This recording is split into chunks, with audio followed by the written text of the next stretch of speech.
Liga fans, welcome back to the channel of a Premier League fan that loves to talk about La Liga as well.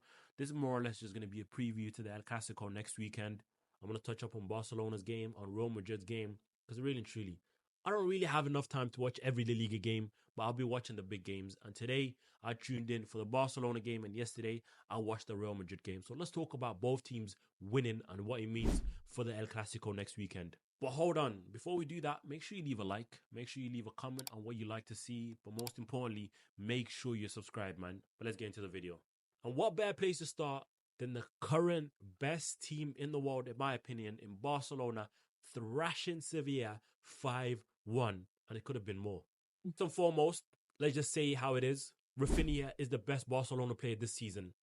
Let's keep it a buck, bro. The hard work this guy does, the creativity, the runs in behind consistently he makes, everything about him is so beautiful, bro. And on top of that, he captained Barcelona today, which is incredible to see because he's not been there for that long. But Hansi Flick is showing the trust in him, and he's showing the leadership clearly in order for him to be trusted by Hansi Flick. And it's nice to see, man. Considering how slow his Barcelona career started, this is very nice to see, bro. He's turned it around completely, and he's been on fire this season, bro. He's been ridiculously good. Everything about him is what you want in a winger, bro. His partner in crime in Lewandowski. This guy has become the outright third top goal scorer in Europe's top 5 leagues in the history of the game, bro. Just behind who?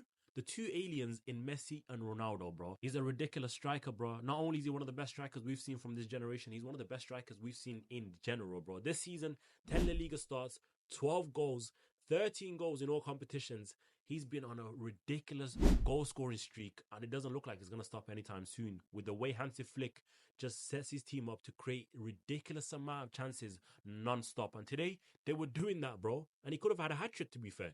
Gets his 2 goals, moves on. Pedri also on the score sheet with a ridiculous strike, and that guy's been on fire. You could argue he's been the best midfielder in the world this season alongside Valverde and the Gravenberches. But he's been on fire, bro, with a ridiculous strike to get his 3rd goal of the season so far. The thing is, the talent's always been there. I've been one of those guys that has criticized him for not being fit enough to showcase that talent. But recently, this season especially, he's been fit enough to showcase it.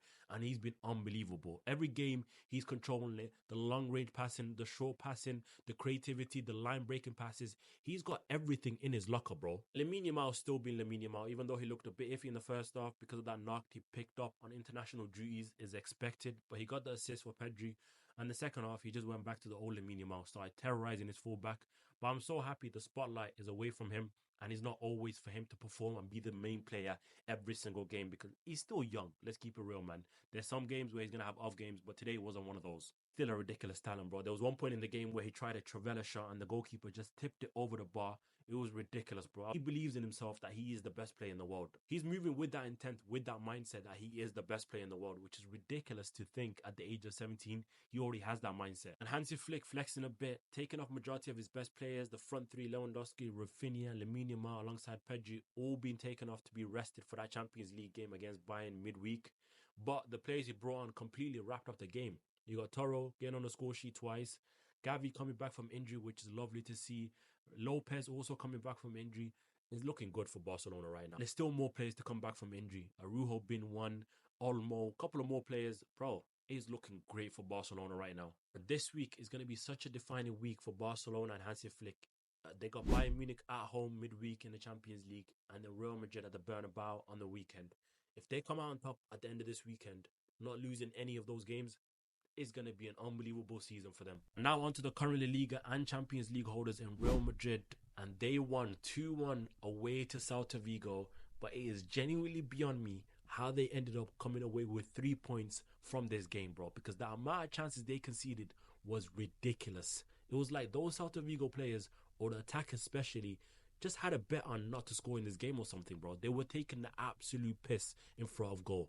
And instead of just calling it luck, I want to give credit to Courtois because I genuinely feel like attackers, when they come up against Real Madrid, get absolutely terrified because of how big he is in that net and how fast he charges them down, bro. He closes any gaps of them even sneaking the ball past them and completely nullifies them. It's like he puts them in a genjutsu, bro. It is so weird. And early on in the game, he did that. He made a crucial save with the tiniest of touches, bro. It was ridiculous how fast he moved his leg to get to that.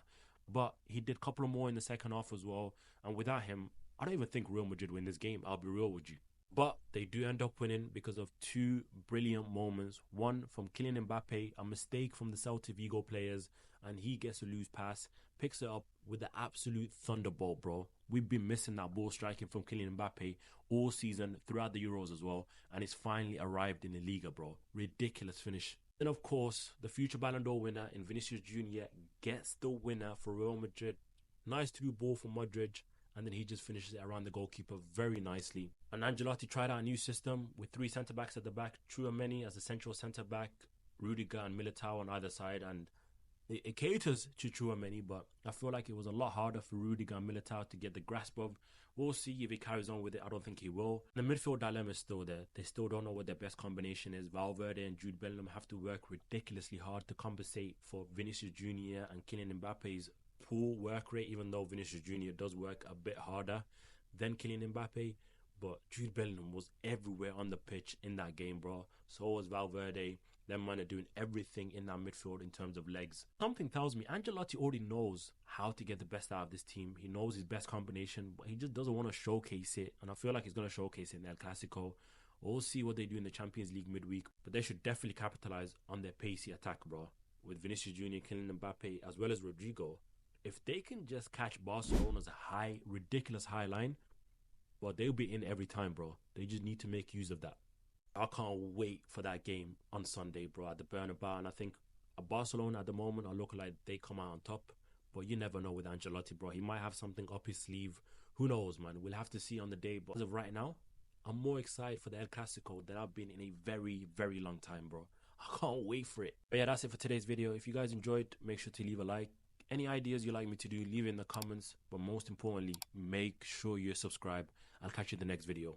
Peace.